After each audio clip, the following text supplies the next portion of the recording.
Now here's a fact or fiction question for you. Hummingbirds ride on the backs of Canada geese when they migrate to Mexico and Central America for the winter. Find out the answer after this look at what some of Kohl's customers have to say about the products.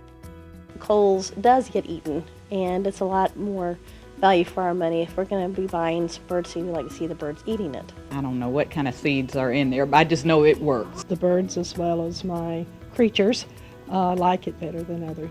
So is it fact or fiction that hummingbirds migrate south by riding on the backs of geese? No, that's an old wives' tale.